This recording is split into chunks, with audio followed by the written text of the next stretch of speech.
tee up. Why you going out there bouncing? Because everybody gonna die. Yeah, like I hit, but who? Everybody gonna die. Why you bouncing Listen, for? everybody gonna die. You bouncing your ass. It wasn't random. It wasn't a robbery. And it damn sure wasn't the end, because moments after two O-Block rappers, Muna Durk and Youngin, were gunned down on the north side of Chicago, the streets started talking. Whispers turned to rumors. And then a man stepped forward claiming he knows exactly who did it and why. What he said sent shockwaves all the way back to the murder of King Von. This isn't just about two rappers killed. It's about a chain reaction of bloodshed, revenge, and legacy. So what really happened to Muna Durk and Youngin? And how far back does this war go? May 10th, 2025. 1:20 a.m., Edgewater, Chicago. Three men are leaving a late-night restaurant with a liquor license.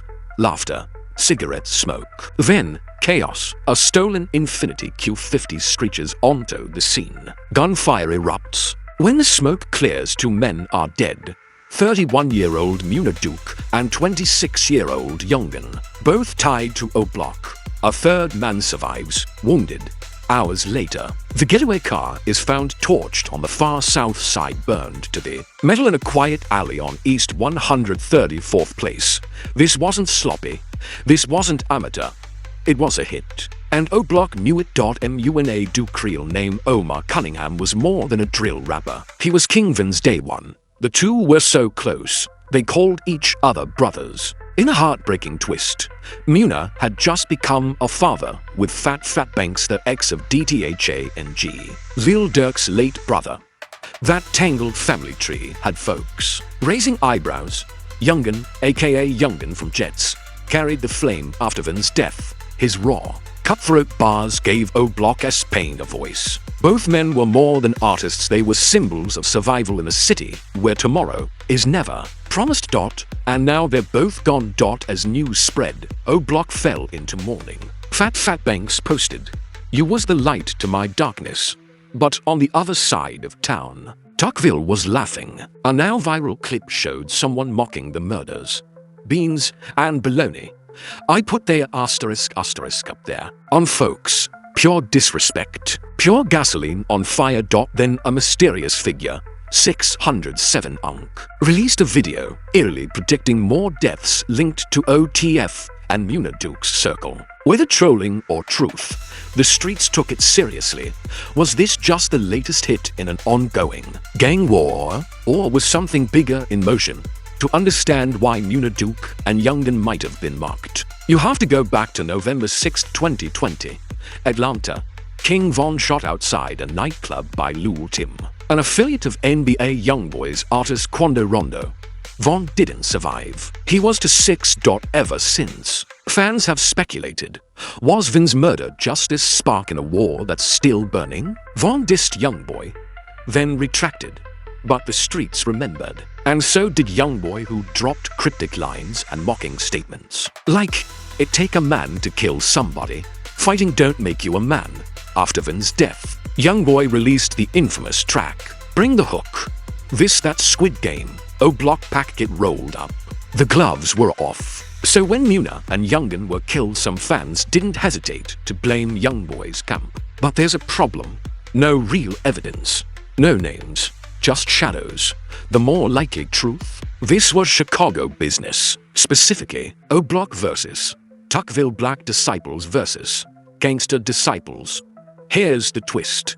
In 2024, 6 O-Block members were convicted for the murder of FBG Duck, Tuckville's rising star. Some believe Muna Durk and Youngin's deaths were payback.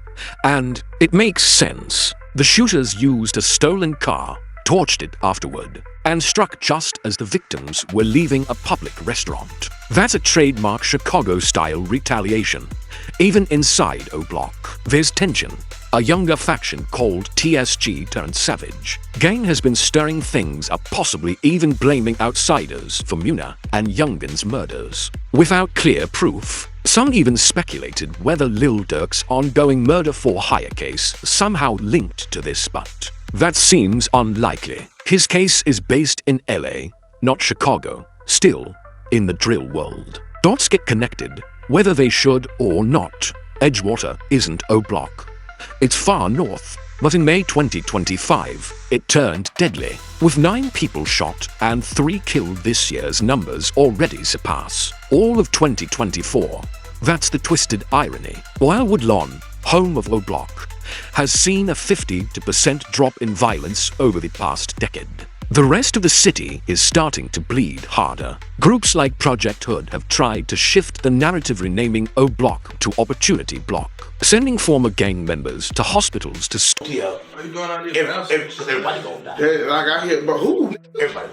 Why you bouncing Listen, for? everybody gonna die. You bouncing your ass. to stop retaliation shootings. But none of that helped Muna Duke or Young and Dot, and no one's been arrested. The burned infinity is the only real lead, and the silence, loud. O Block S name traces back to O.D. Parry, killed in 2011. His death triggered a chain of revenge killings, including the infamous death of Gakira Barnes, a teenage assassin who was murdered in 2014. King Von, FBG Duck, now Muna Duke, and Young and Dot. The cycle keeps spinning. And while the drill scene thrives online, streaming millions of views, sparking beefs, making headlines, the blood keeps spilling in real life. Some want drill lyrics censored. Others argue you can't silence pain by banning the microphone. Whatever side you're on, one thing's clear: the stories in these songs are real. The death is real. The mothers crying are real. And unless something changes, the list of names on Chicago's memorial walls will keep getting longer. Rest in peace, Muna Duke. Rest in peace, Younger. 1:20 a.m., Chicago's Edgewater neighborhood. Gunfire breaks out. 2 men are hit fatally. 31-year-old Muna Duke and 26-year-old Youngin, both tied to O Block, were pronounced dead at the scene. A third man was shot in the back but survived. The hit was quick, clean, and cold-blooded. The getaway vehicle, a stolen Infiniti Q50, was later found torched on the far south side. But this wasn't just street violence.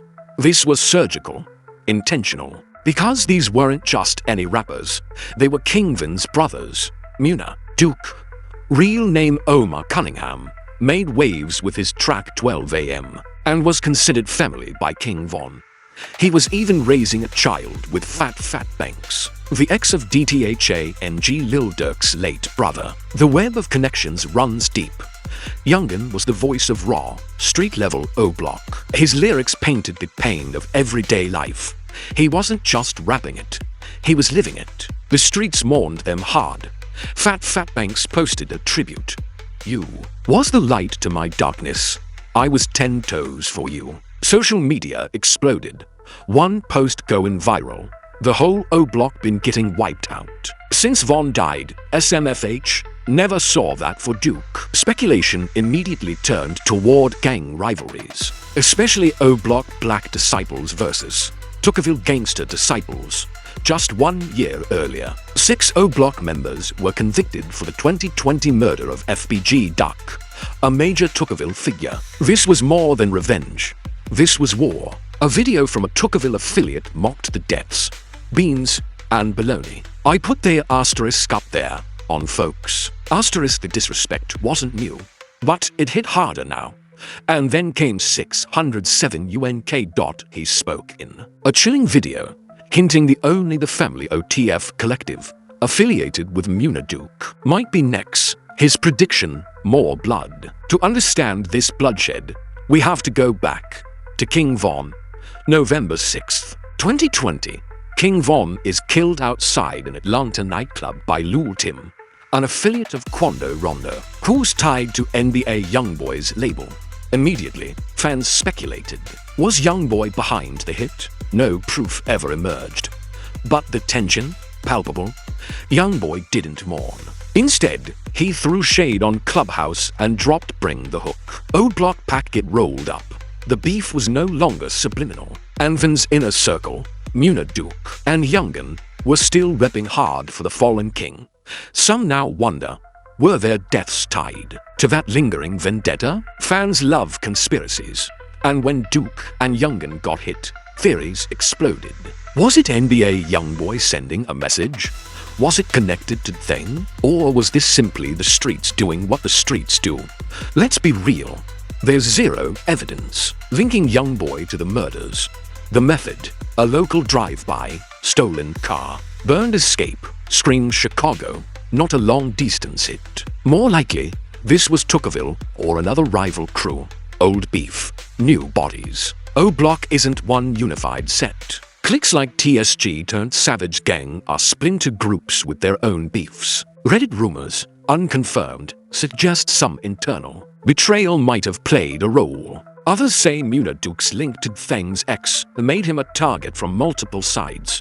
All speculation. Meanwhile, community leaders are trying to stop the bleeding. Projects like Hood and Flip are renaming O Block as Opportunity Block and sending impact teams into hospitals to interrupt retaliations. Still, the killers who took out Muna Duke and Youngin remain free, and Edgewater, the scene of the crime, has seen more shootings in 2025 than all of last year combined. For every viral video, there's a grieving mother. For every diss track, there's a retaliation. Drill isn't just entertainment. It's blood-soaked testimony. And the deaths of Muna Duke and Youngin to promising artists, to young fathers, prove that the line between the booth and the block has never been thinner. This story isn't over, because in Chicago, every shot echoes, every death has a backstory, and every funeral sets off another countdown. Rest in peace, Duke. Rest in peace, Youngin.